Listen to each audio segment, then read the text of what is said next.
Hello everyone, welcome to the channel Pharma Focus. This video is going to be the part 5 of ICH E2A guidelines which we have discussed earlier.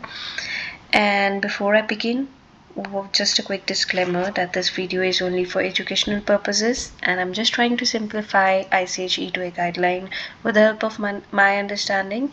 This is not any official regulatory advice. Also, I'm not representing any regulatory authority here. So let's begin with today's video for now. So ICH E2A guidelines, we have discussed the introduction, the definitions, the standards for expedited reporting, the reporting timeframes as well. And we have discussed minimum criteria and how to report. This video is going to be the major focus on managing blinded therapy cases. Like this complete video is going to be just on that topic. Okay, alright, so let's start with the managing of blinded therapy cases. So before we begin, we need to know exactly what these blinded therapy cases are, right? So when we hear the term blinded, it refers to concealing or masking. So concealing or masking, when we say, then these are any kind of clinical studies in which one or the more parties they are involved, like participants, researchers, data analysts, then we have investigators, sponsors, etc. And they are kept unaware of which treatment a participant is receiving. So this can be in various types, right? So majorly when we say when we look at the first line here, when the sponsor investigator are blinded to individual patient treatment, the occurrence of serious event requires a decision whether to open or break the code for the specific patient, right? So let's considering these two terms here first.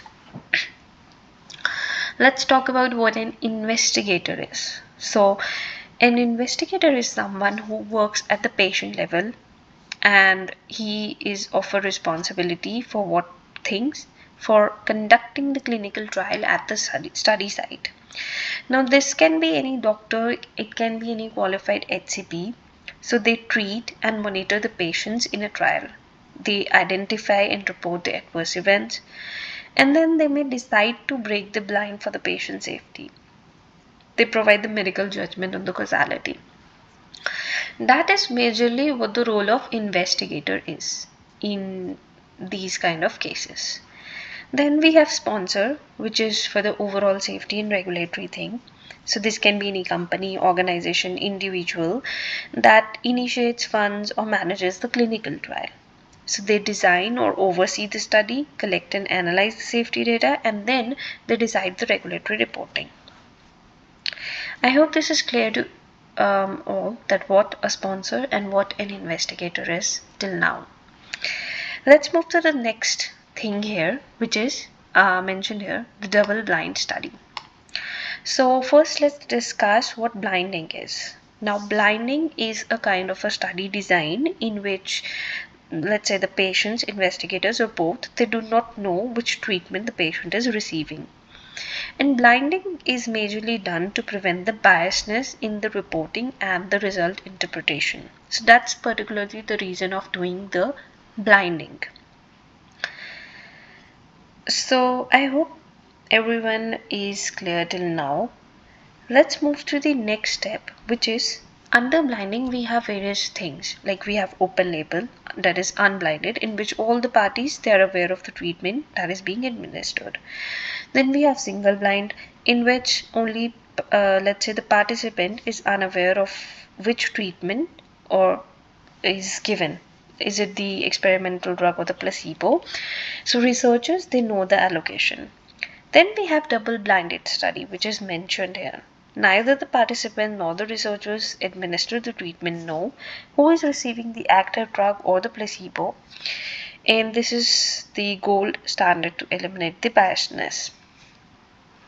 Then we will look at this guideline, but there are some other major terms that I would like to discuss first here.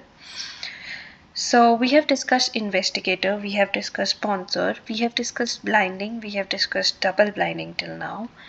And then you can see the terms placebo, right? The term that I just mentioned, placebo, and the comparator. So let's discuss about them. So placebo is any kind of inactive substance that looks like the drug product that is being tested, but it is used as a control in the clinical trial. Whereas comparator is another drug which is usually a marketed product, as rightly mentioned here, but it is used as a reference to compare the study drug against, right? So we have discussed sponsor, investigator, placebo, comparator, double blind study, and what blinding is.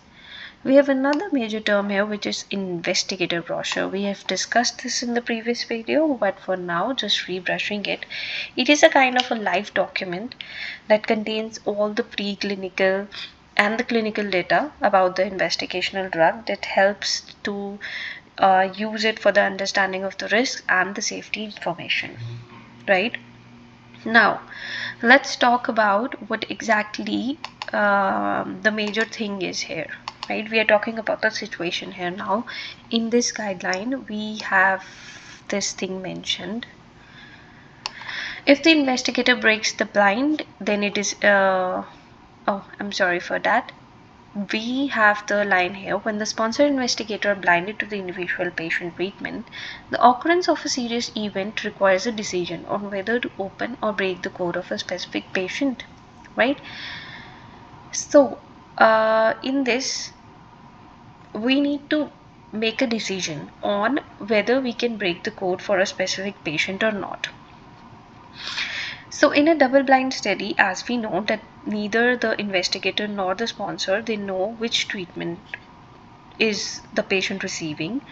When a serious event it occurs, then a decision has to be made that should the blind be broken for that patient, that is the unblinding, can it be done for that patient. So if in case we have a point mentioned here, which is this: when a serious adverse reaction is judged reportable for an expedited basis, it is recommended that the blind can be broken only for the specific patient by the sponsor, even if the investigator has not broken the blind.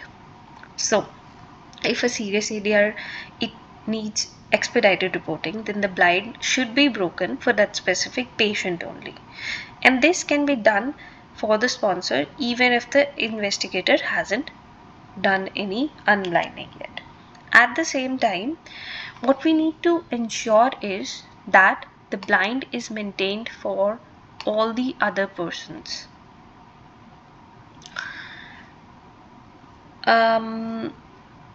So we have another thing here, which is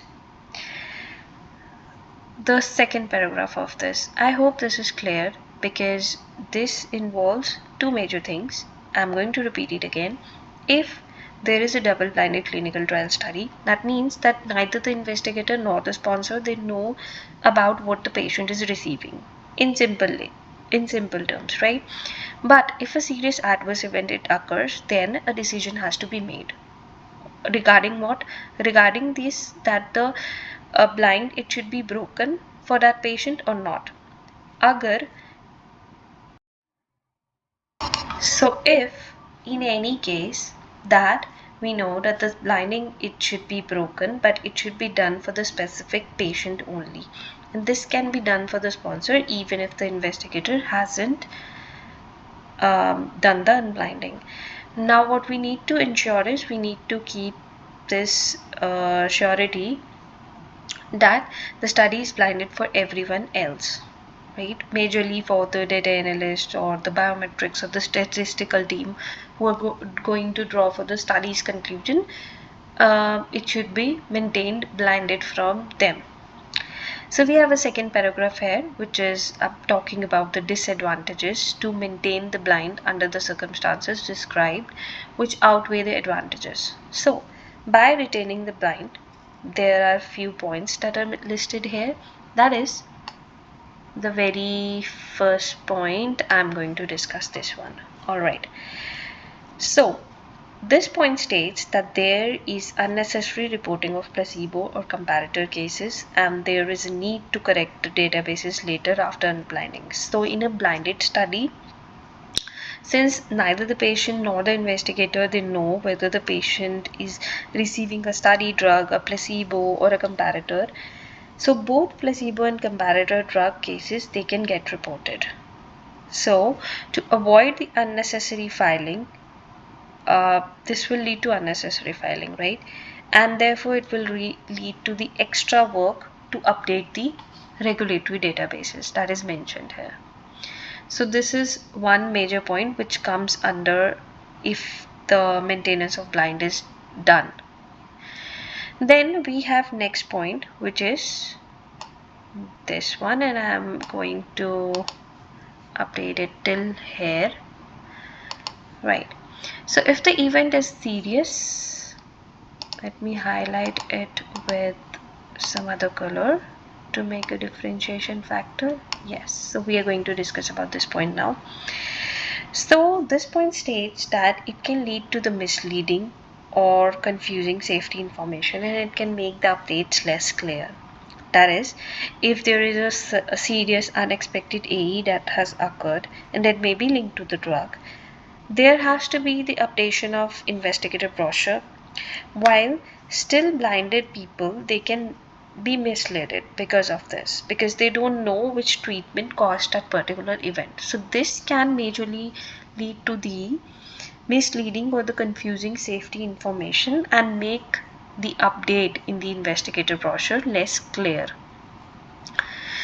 Alright, so we have discussed 2 points here, right, which is the very first one, unnecessary reporting of placebo and comparator cases will be there, and there will be a need to correct the safety databases after the unblinding.